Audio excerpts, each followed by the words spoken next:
Apocalipse, capítulo 1, versos 9 a 13.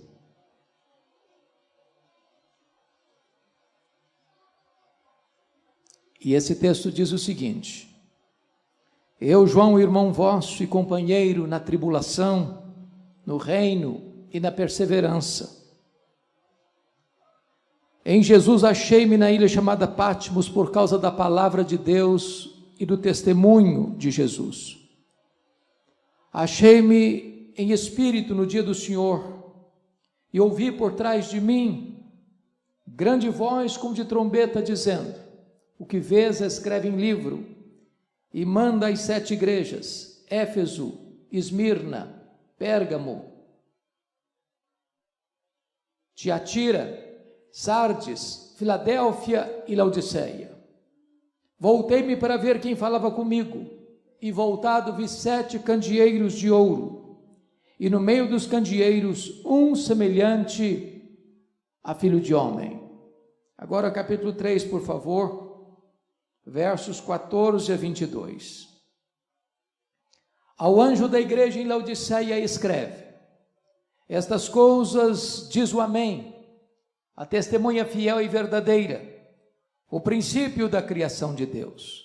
Conheça as tuas obras, que nem és frio nem quente, quem dera fosses frio ou quente.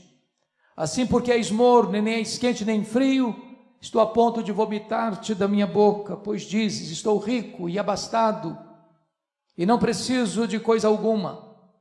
E nem sabes que tu és infeliz, sim, miserável, pobre, cego e nu. Aconselho-te que de mim compres ouro refinado pelo fogo para te enriqueceres, a fim de que não seja manifesta a vergonha da tua nudez. Aconselho-te que compres também colírio para ungir os teus olhos, a fim de que vejas. Eu repreendo e disciplino a quantos amo. Sê, pois, zeloso e arrepende-te. Eis que estou à porta e bato. Se alguém ouvir a minha voz e abrir a porta, eu entrarei e cearei com ele, e ele comigo. Ao vencedor dar-lhe-ei sentar-se comigo no meu trono, como eu venci e sentei com meu Pai no seu trono. Quem tem ouvidos, ouça o que o Espírito diz às igrejas. Amém. Amados, eu gostaria de partilhar com vocês sobre o tema restaurando o fervor espiritual.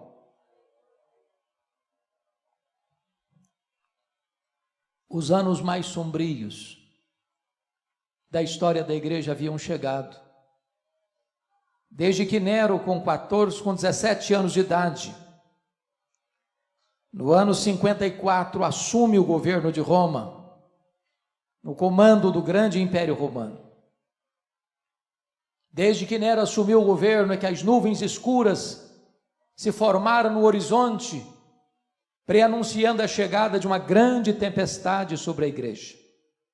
Ele era um homem violento, mandando matar inclusive a sua própria mãe. Era um homem devasso, era um homem cruel. 10 anos depois que ele assume o governo, precisamente no dia 17 de julho do ano 64, uma grande tragédia acontece. A mais populosa, a mais rica, a mais poderosa cidade do mundo, conhecida como a cidade eterna, a cidade de Roma, com mais de 1 milhão de habitantes, foi incendiada. Não um incêndio qualquer, mas um incêndio devastador, que durou 7 noites e 6 dias, de 17 de julho a 24 de julho. Nero assistia este horrendo espetáculo do alto da Torre de Mecenas, vestido de ator, tangendo a sua lira. Ao término desse tempo, a cidade de Roma estava devastada. Cerca de 70% da cidade destruída. Das 14 regiões ou 14 bairros de Roma, 10 deles foram devastados pelas chamas. Os 4 bairros restantes, densamente povoados por judeus e cristãos, dão a Nero um álibi para colocar a culpa do incêndio de Roma nos crentes. E começa um verdadeiro massacre contra os crentes. Eles foram crucificados. Faltou madeira para fazer cruz, tamanha quantidade de crentes que foram crucificados. Quando não tinha mais madeira, os crentes eram cobertos de piche, amarrados nos postes e queimados vivos para iluminar as noites de Roma. Um verdadeiro banho de sangue na cidade de Roma. 2 anos depois, ano 66, explode a Guerra dos Judeus, porque uma sinagoga fora profanada em Cesareia Marítima, e os zelotes, que nunca foram favoráveis ao governo de Roma em Israel, se rebelaram e começam a chamada Guerra Judaica. 2 anos depois, ano 68, Nero é deposto pelo Senado romano e comete suicídio. 2 anos depois, Tito, que estava em Israel para contornar a rebelião, cerca Jerusalém, invade Jerusalém, destrói Jerusalém, arrasa o templo de Jerusalém, cumprindo a profecia de Jesus, que não ficaria pedra sobre pedra, e promove o que em 1948, quando Israel retorna ao seu território. Nesse mesmo ano 70, Vespasiano inaugura o Coliseu Romano em Roma, o verdadeiro anfiteatro da morte, que numa celebração de inauguração de 100 dias, mais de 10.000 crentes foram mortos com requinte de crueldade, enrolados em peles de animais, jogados nas arenas para os cães morderem, para os touros pisarem, para os leões esfaimados da Líbia devorarem. Um verdadeiro massacre à Igreja de Deus.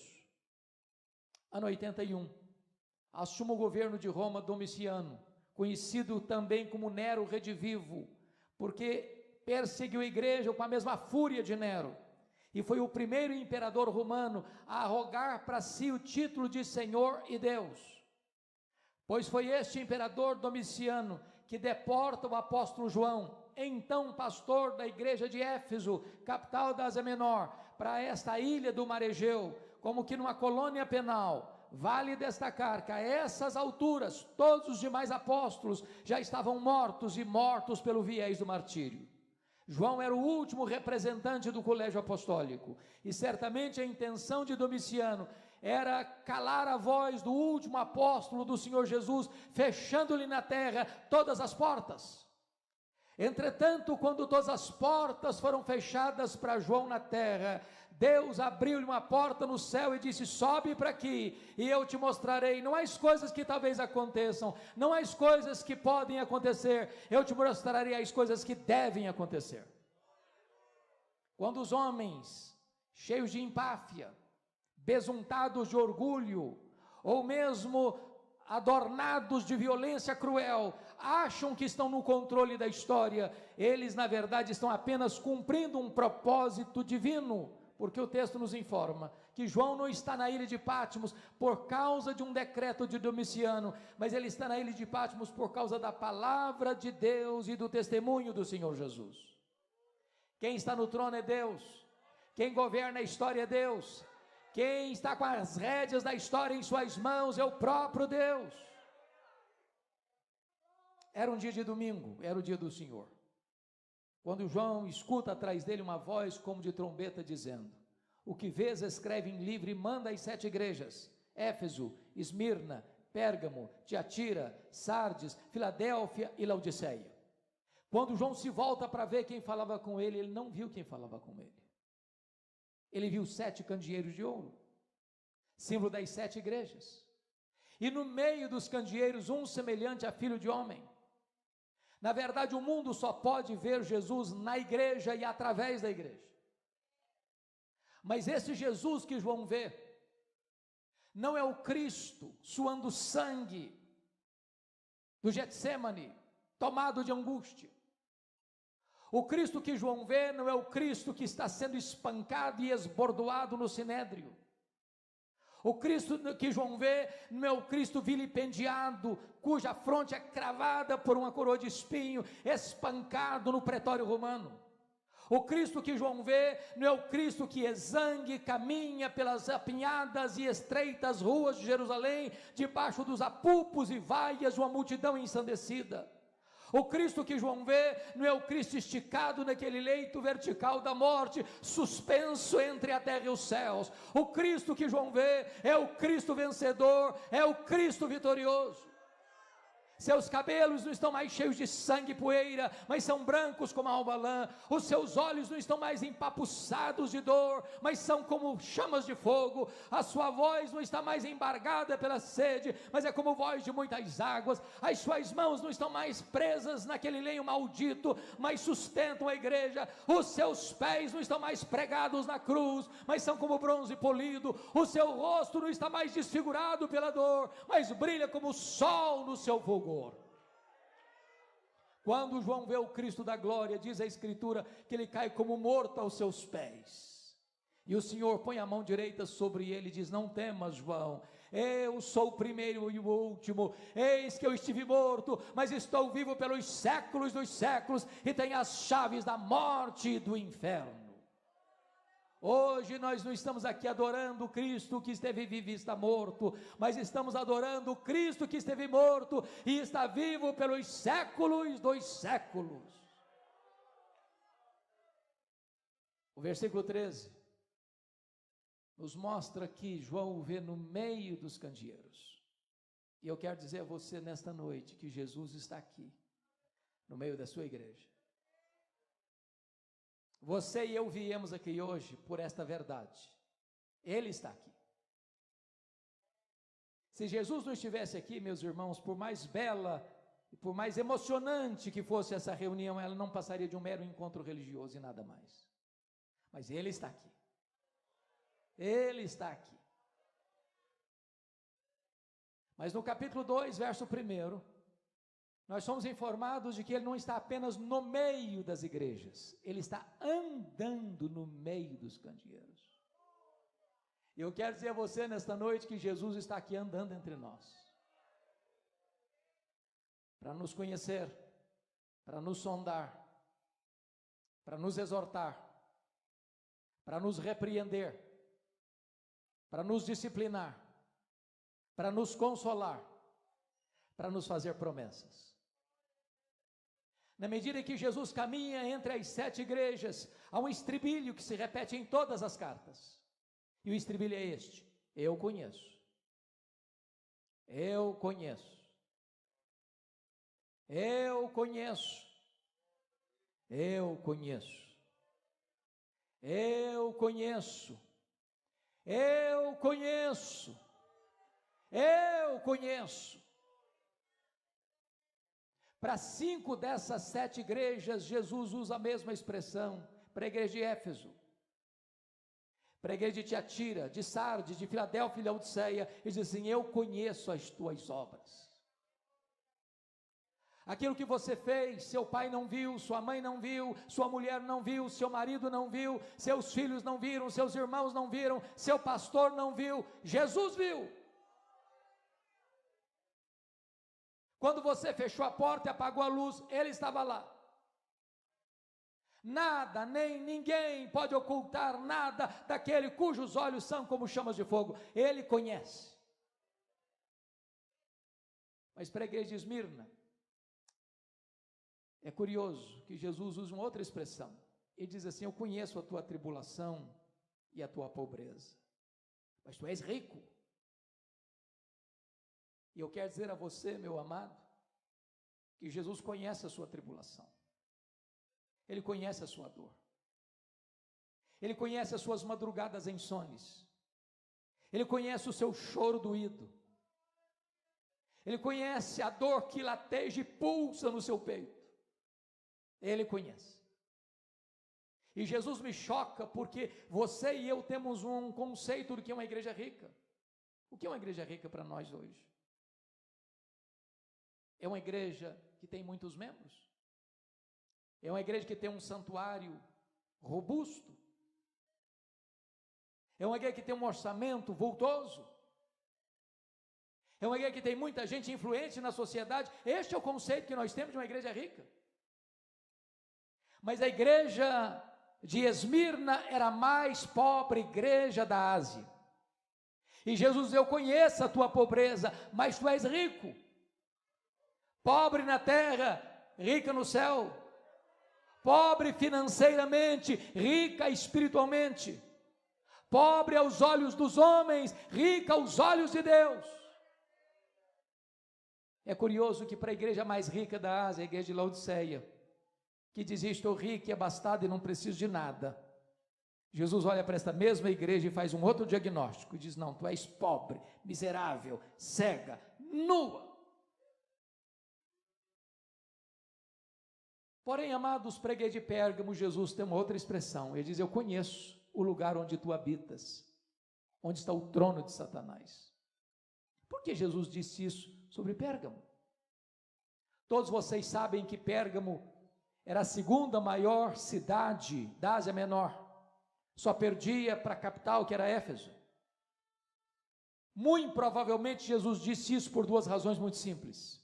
Primeiro, quando se disputava na Ásia Menor qual cidade construiria o primeiro templo de adoração ao imperador romano como uma divindade, Pérgamo ganhou a concorrência de Éfeso e constrói o primeiro templo dedicado à adoração ao imperador.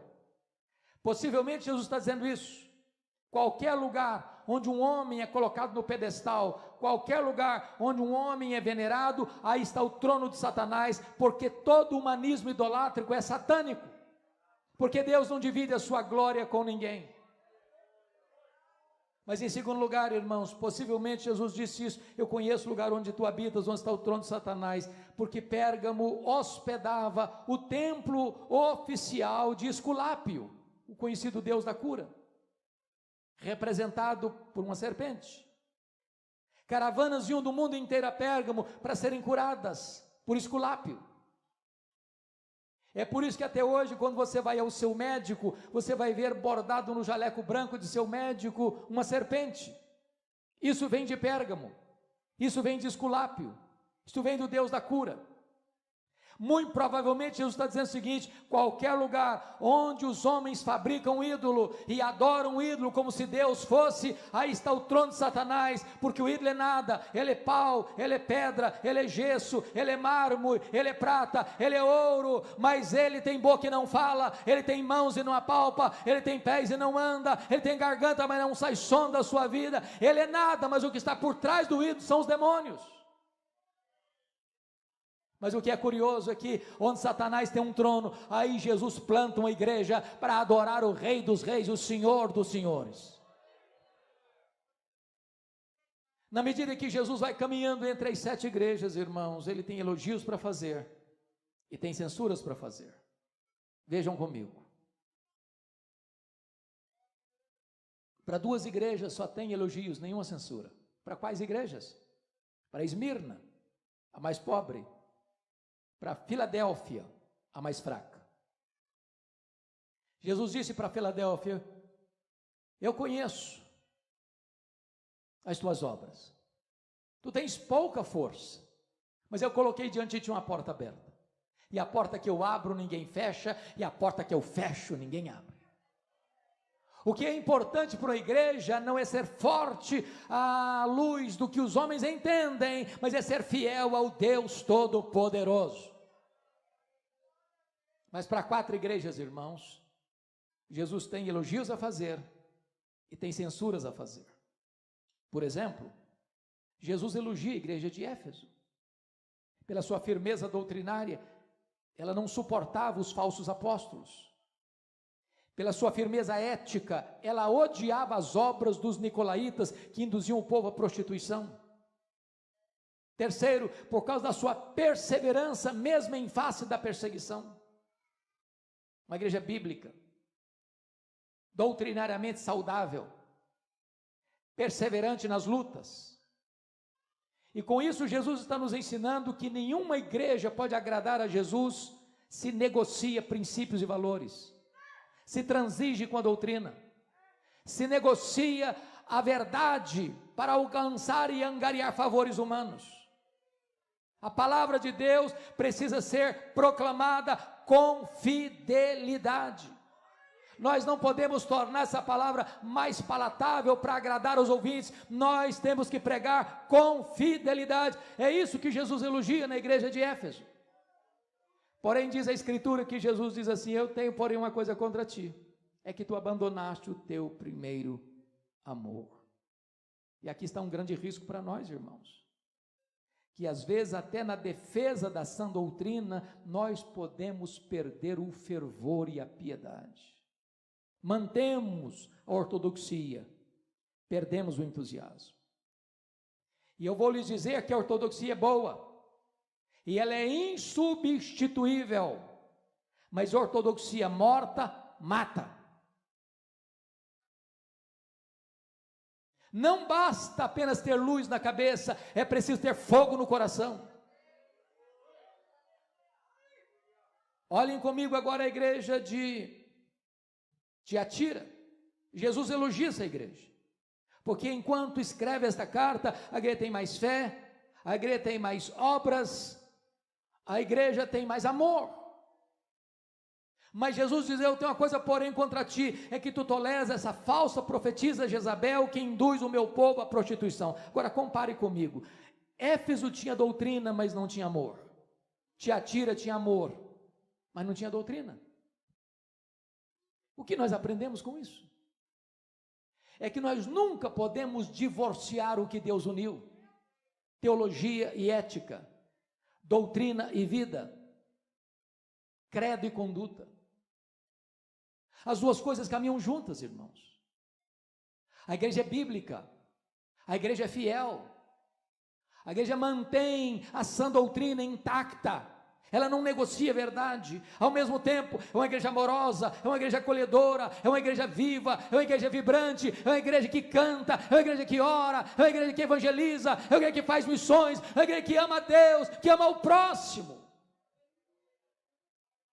Mas vejam comigo, amados, a igreja de Pérgamo, Jesus elogia essa igreja, porque tem gente tão fiel na igreja de Pérgamo, como está escrito aí, que o seu próprio líder, Antipas, foi martirizado pela sua fé. E diz os historiadores que Antipas morreu dentro de um boi de bronze carbonizado.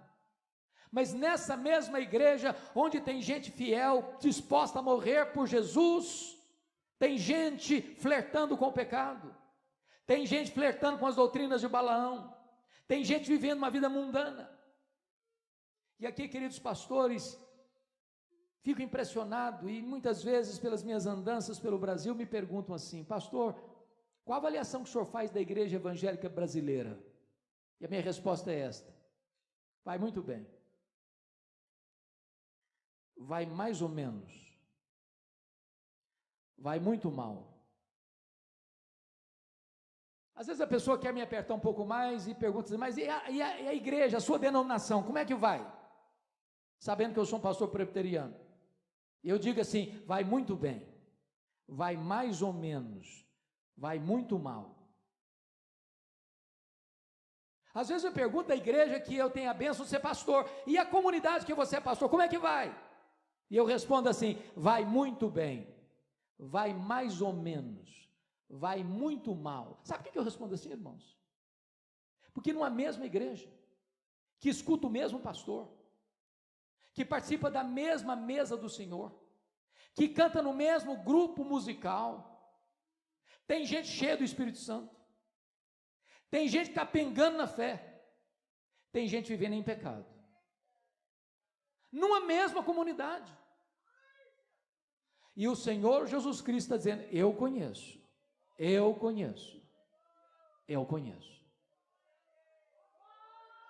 Jesus se dirige à igreja de Sardes. Irmãos, esta igreja tem um nome na cidade.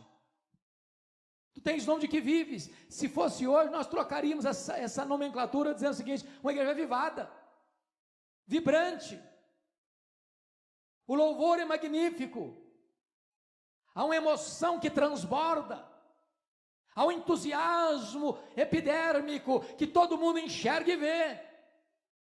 Mas Jesus não se impressiona com os nossos gestos. Às vezes nós aprendemos alguns clichês, irmãos, que impressionam os homens. A gente vai orar, dá uma tremidazinha na voz para deixar assim a impressão que a gente é mais espiritual do que é. A gente tem alguns clichês, algumas expressões que são jargões religiosos. Mas Jesus não se impressiona com isso. Ele conhece a verdade no íntimo. E aquela igreja que tinha a fama de uma igreja avivada na cidade, Jesus olha e diz: não, você está morta. Você está morta. Tem uns poucos ainda que não contaminaram as suas vestiduras.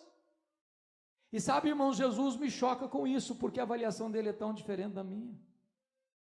Para a igreja que diz que é pobre, Jesus olha e diz: não, você é rica. Para a igreja que diz que é rica, Jesus olha: não, você é pobre. Para a igreja que diz que é viva, Jesus olha: não, você está morta. Para a igreja que diz que é fraca, Jesus: não, eu coloquei diante de você uma porta aberta.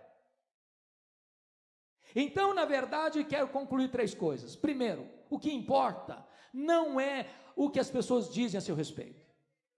O que importa não é o que você pensa a seu respeito. O que importa é o que Jesus diz a seu respeito.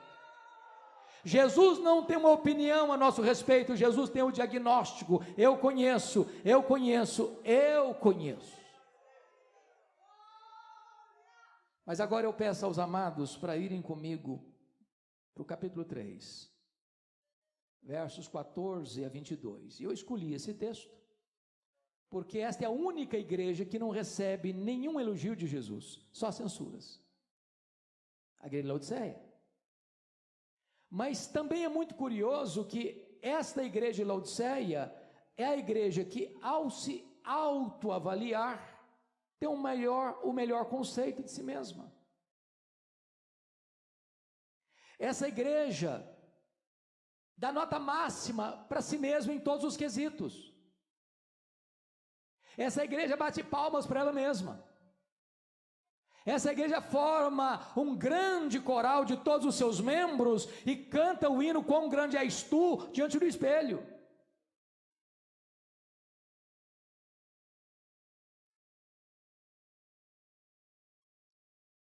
O que me impressiona nesta igreja, amados, é que Jesus faz aqui 3 coisas. Ele faz um diagnóstico, ele faz um apelo e ele faz uma promessa. Eu não sei se você já perguntou por que Jesus usou as imagens que usou nesta carta. Por exemplo, frio, quente, morno, vestiduras brancas, colírio. Por que Jesus usou essas figuras? Foi por acaso? Ou tinha um propósito? Na verdade, Jesus conhece o texto e o contexto. Ele conhece a cidade e a história da cidade e a geografia da cidade.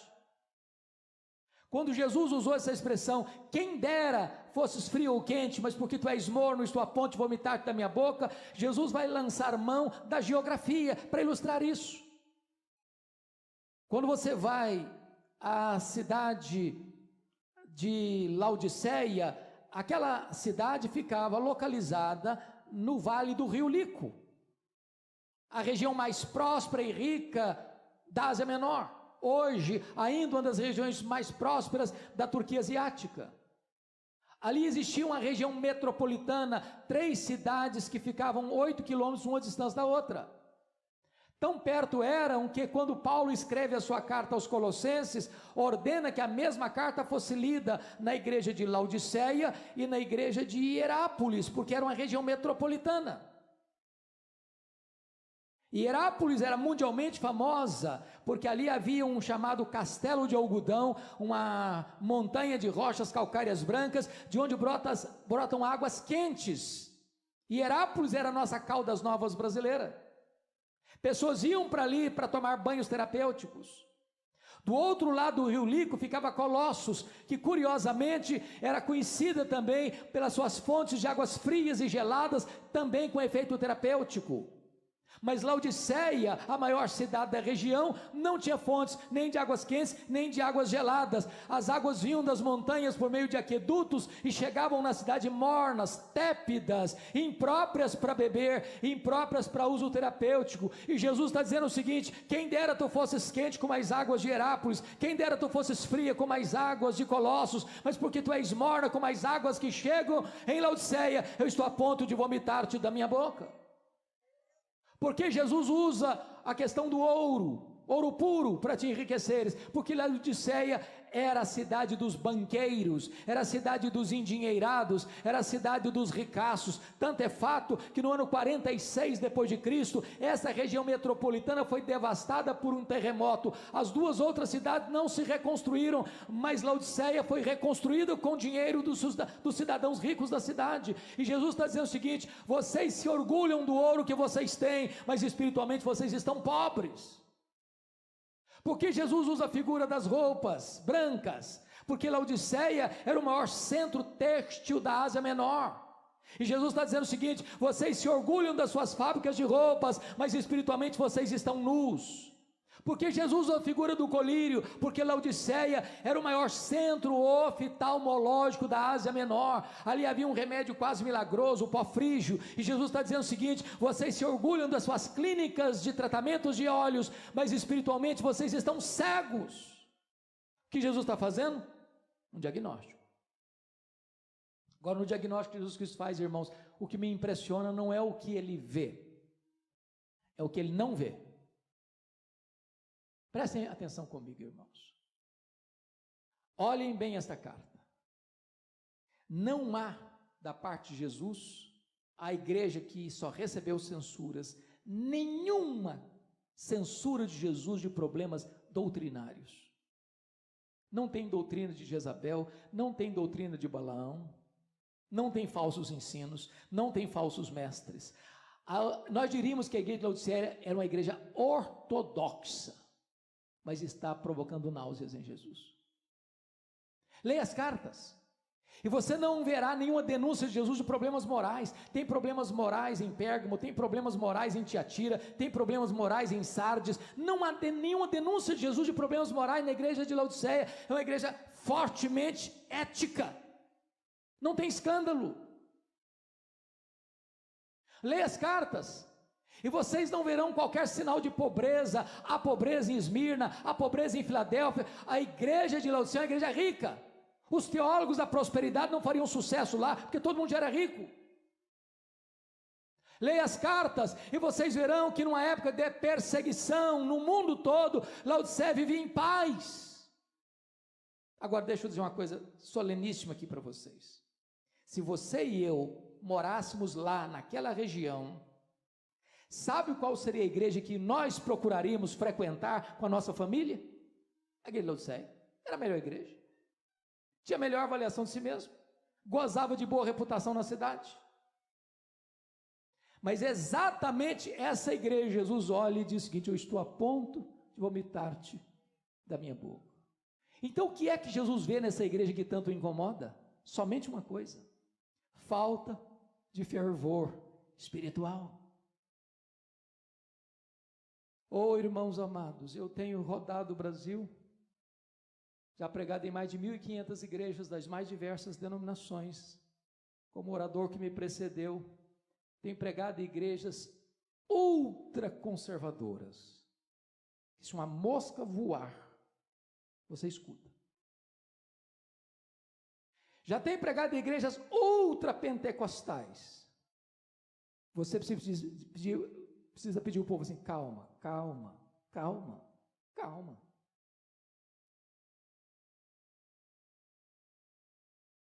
Sabe o que eu tenho aprendido, irmãos? Fervor não tem nada a ver com estilo de culto. Nada a ver. Nada a ver. Falta brilho nos olhos. Falta coração aquecido. Falta entusiasmo. Falta amor à palavra. Falta zelo com oração. Falta poder espiritual. Falta avivamento, irmãos. Falta avivamento. A igreja contemporânea está ficando cada vez mais secularizada. As pessoas frequentam os templos, mas não são transformadas. Irmãos, o índice de divórcio dentro da igreja é quase o mesmo fora da igreja. O índice de rapaz e moça que vai para a cama no namoro é quase a mesma quantidade dos que estão fora da igreja. O índice de crente desonesto nos seus negócios, que dá um cheque sem fundo, é quase o mesmo fora da igreja. As pessoas entram para a igreja, mas elas não recebem o poder transformador do evangelho da graça. Oh, irmãos, nós precisamos desesperadamente de um sopro de Deus, nós precisamos desesperadamente de um derramamento do Espírito Santo de Deus, nós precisamos que o Espírito Santo sopre sobre nós e arranque as cinzas e inflame as brasas e ateie em nós um fogo santo, um fogo que purifica, um fogo que ilumina, um fogo que aquece, um fogo que alastra. E depois que Jesus Cristo faz esse diagnóstico, irmãos, Ele tem, por favor, olhe comigo, Ele tem um apelo a fazer. E no verso 17 ele diz o seguinte, preste bem atenção: eu repreendo e disciplino a quantos amo. Querido pastor João, às vezes eu fico muito constrangido quando eu leio esse texto, porque parece-nos que Jesus está pegando pesado, e muito pesado. A linguagem é pesadíssima, é de náusea. A grande pergunta é: por que Jesus está pegando tão pesado com você e comigo nessa noite? E a resposta é porque Ele nos ama. Jesus não abre mão de ter você, meu amado, minha irmã, uma vida plena, maiúscula, superlativa, cheia do Espírito Santo. Ele não desceu da glória, não morreu naquela cruz, não ressuscitou, não voltou para o céu, não derramou o seu Espírito para produzir um crente apático, um crente morno, um crente xoxo, um crente omisso, um crente mundano. Ele quer que você seja cheio do Espírito Santo. Eu repreendo e disciplino a quantos amo. E agora tem uma ordem: sê, pois, zeloso e arrepende-te, muda a tua vida, muda a tua conduta. Verso 18, Jesus Cristo. Verso de número 18, Jesus oferece para nós a solução. Aconselho-te que de mim compres ouro refinado pelo fogo, para te enriqueceres, a fim de não se manifesta a vergonha da tua nudez. Vestes brancas, para que não se manifeste a vergonha da tua nudez. Colírio para os teus olhos, a fim de que vejas. Sabe o que Jesus está querendo dizer com isso? Na década de 90, alguns aqui se lembram disso, houve uma grande busca de avivamento em todo o Brasil. Congressos, conferências, vigílias de oração. Muitas pessoas, irmãos, na busca do avivamento, se perderam pelos descaminhos do misticismo, buscando as últimas novidades do mercado da fé, procurando aventuras forâneas às Escrituras. E Jesus está nos ensinando uma lição aqui. Aconselho-te, Ele pode mandar, mas é aconselho. Ele se apresenta como um mascate, como um vendedor ambulante, que tem um produto vital e um presente de graça. Aconselho-te que tu compres de mim, que tu compres de mim, que tu compres de mim. Sabe o que ele está dizendo? Você quer fervor espiritual? Não corra atrás das novidades do mercado da fé. Você quer fervor espiritual? Volte-se para Jesus. É só Ele que pode inflamar a sua alma. É só Ele que pode aquecer o seu coração. É na presença dEle que o coração arde. E quando o coração arde, os olhos se abrem e os pés se apressam e a boca se abre para proclamar que só Ele é o Senhor. Quando chega no verso 20, Jesus tem um convite doce a fazer. Preste atenção nisso. Eis que estou à porta e bato.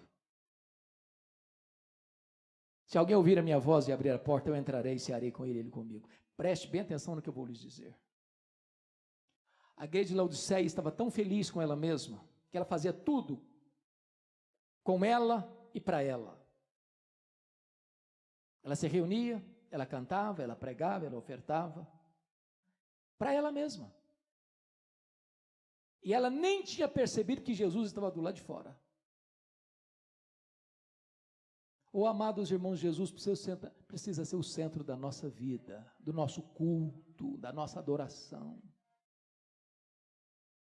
E Ele está batendo, insistindo: eis que eu estou à porta e bato. Que Ele me convide para cear com Ele é uma graça, mas que Ele queira cear comigo é um milagre. A única maneira do seu coração aquecer, meu amado, é assentar-se com Jesus à mesa, é ter comunhão com Ele, é ter intimidade com Ele, é redescobrir o primeiro amor, é voltar a este fervor lá do início da sua vida espiritual, é dizer: Senhor, o melhor que eu já experimentei até hoje, eu preciso, Senhor, sentir de novo, eu preciso, Senhor, viver de novo, eu preciso, Senhor, experimentar de novo. Não me permita, meu Deus, acostumar com o sagrado, não me permita, meu Deus, botar a minha vida espiritual no piloto automático, não permita, Senhor, inflama minha alma, inflama meu coração, aviva minha vida, Senhor, sopra sobre mim o teu sopro, Senhor, visita minha alma nesta noite, Senhor. E depois que ele faz o apelo, ele vai fazer a promessa. E no verso 14 ele vai dizer por que ele tem autoridade para fazer a promessa. Essas coisas diz o amém, ele é o ômega. Se você não escutar Jesus, não tem mais outra visitação de Deus na sua vida, não. Jesus é a última revelação de Deus. Deus falou muitas vezes, de muitas maneiras, aos pais, pelos profetas, agora nos fala pelo Filho. Quem não escutou o Filho, não tem mais esperança. Ele é o ômega. Ele é a testemunha fiel e verdadeira. O que ele fala, ele cumpre. O que ele faz, ninguém pode impedir sua mão de fazer. Ele é o princípio da criação de Deus, no sentido de que ele foi o agente da criação. Todas as coisas foram feitas por intermédio dele, e sem ele nada do que foi feito se fez. E se ele do nada criou o universo, ele é poderoso para inflamar de volta o seu coração. E a promessa está no versículo 21, ao vencedor dar-lhe-ei sentar-se comigo no meu trono, como eu venci e sentei com meu Pai no seu trono. Sabe o que está dizendo aqui? Sabe quem vai se assentar publicamente no trono com Jesus? Quem se assentou intimamente com ele à mesa. Para uma igreja que valorizava tanto dinheiro, Jesus está dizendo: eu tenho coisa melhor para você, eu tenho o trono. Por isso ele conclui dizendo assim: quem tem ouvidos, ouça o que o Espírito diz às igrejas. Irmãos, em 2011 eu fui visitar essas 7 igrejas. Eu confesso a vocês que eu chorei bastante, porque todas essas 7 igrejas estão mortas, literalmente mortas. Você encontra escombros, pedras reviradas e uma vaga lembrança de uma igreja que existiu no passado. Nessa mesma região não tem sequer hoje 1% de crentes. Sabe por que essas igrejas morreram, irmãos? Porque elas não ouviram o que o Espírito Santo disse a elas. Caminharemos para 504 anos de reforma. Parece-nos que a Europa não tem muito o que celebrar. As igrejas protestantes da Europa estão morrendo. Estão morrendo. Eu estive na Holanda. Até 1960, pastor, os templos estavam abertos e o povo ia para os templos. Hoje os templos estão lá, mas o povo não vai mais. Fomos para a Escócia, berço do presbiterianismo. Para minha tristeza, entramos num dos templos mais belos da capital. Quando eu entrei, não tinha púlpito, nem bancos. O templo tinha sido vendido, era um bar.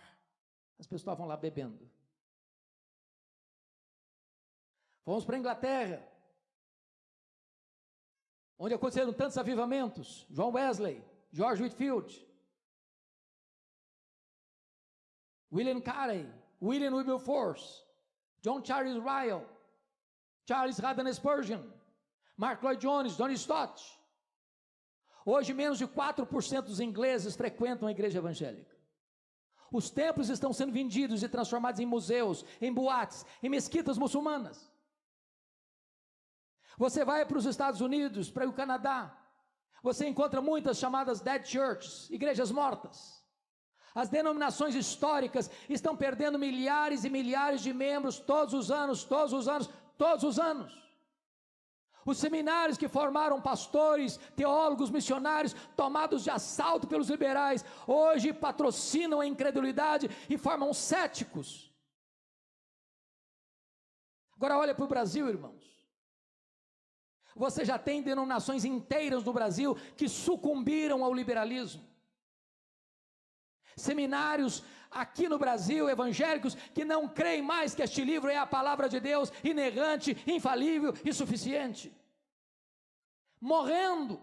Essa semana passada, pastor, um colega me ligou de uma dessas denominações e diz assim: pastor Hernandes, a minha denominação não batizou um crente por igreja por ano, em média. Olha para o Brasil, irmãos, e vocês verão mega igrejas, mega templos, com multidões e multidões, mas não tem evangelho, não se prega sobre a cruz, não se prega sobre arrependimento, não se prega sobre a justificação pela fé, não se prega sobre santificação, não se prega sobre a vida eterna. Onde não tem palavra de Deus, não tem o Deus da palavra. Olha para o Brasil, irmãos, e vocês verão igrejas, louvado seja Deus, que permanecem ortodoxas e fiéis à doutrina, mas muitas delas já perderam o fervor, estão com uma ortodoxia ossificada. Irmãos amados, nós precisamos desesperadamente hoje pedir a Deus que nos visite com um poderoso avivamento espiritual, que Deus inflame a nossa alma, que Deus desperte o nosso coração. Sabem por quê? E eu termino aqui. Quando aquela geração saiu do Egito, era aproximadamente 2 milhões de pessoas. Diz a Bíblia que toda aquela geração morreu no deserto. Toda aquela geração, exceto 2 pessoas, Josué e Caleb.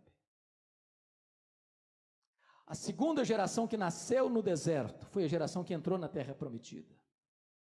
Diz a Bíblia que a terceira geração que nasceu na terra prometida não conhecia Deus mais. Parece-nos que os nossos avós foram mais crentes que os nossos pais. Parece que os nossos pais foram mais crentes do que nós. Parece que nós estamos sendo mais crentes que os nossos filhos. Que Deus tenha misericórdia de nós, irmãos. Para que nós passemos o bastão para a nova geração.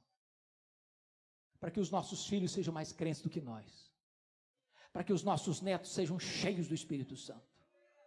Para que a igreja de amanhã seja uma igreja viva, forte, dinâmica, fiel, poderosa, nas mãos de Deus. Que a nossa oração seja essa: reaviva a tua obra, Senhor. Reaviva a tua obra no decorrer dos anos. Isso mexe com você, irmão? Você quer esse avivamento para a sua vida? Você anseia por isso? Eu queria que você ficasse em pé. Nós vamos orar.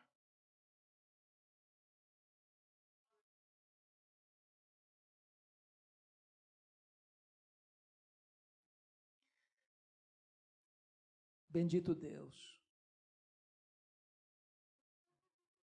Vem, visita, Senhor, a tua vinha nesta noite. É o teu povo que se chama pelo teu nome. Tu estás entre nós, tu conheces o nosso coração, quebra a dureza do nosso coração, tira essa crosta, Senhor, toca no íntimo da nossa alma nesta noite, sopra as cinzas, Senhor, reaviva as brasas, leva-nos de volta, Senhor, ao primeiro amor, reaviva o nosso coração, visita a nossa casa, restaura a nossa família. Oh meu Deus, em nome de Jesus, não nos deixes dormir o sono da morte, não nos deixes viver um cristianismo apático, por amor do teu nome, Senhor, não nos deixes nos conformar com este século, reaviva o nosso coração, Senhor. Nós não queremos viver se não for viver na tua presença, se não for viver para a tua glória, se não for viver para exaltar o teu filho, para amá-lo, para glorificá-lo, para torná-lo conhecido. Oh meu Deus, toma nas tuas mãos agora cada homem, cada mulher que entrou nesta casa, toma nas tuas mãos cada pessoa que está assistindo este culto, Senhor, pelas mídias sociais, toma em tuas mãos aqueles que estão aqui, aqueles que estão acolá, por amor do teu nome, reaviva a tua obra, Senhor, desperta a tua igreja, sopra sobre nós o teu sopro. Levanta, Senhor, uma igreja viva, uma igreja forte, uma igreja quebrantada, uma igreja que chora pelo pecado, mas uma igreja que se levanta diante deste mundo com coragem para pregar a tua palavra no poder do teu Espírito. É a nossa súplica, meu Deus. É a nossa necessidade. Em nome de Jesus. Aleluia. Amém e amém.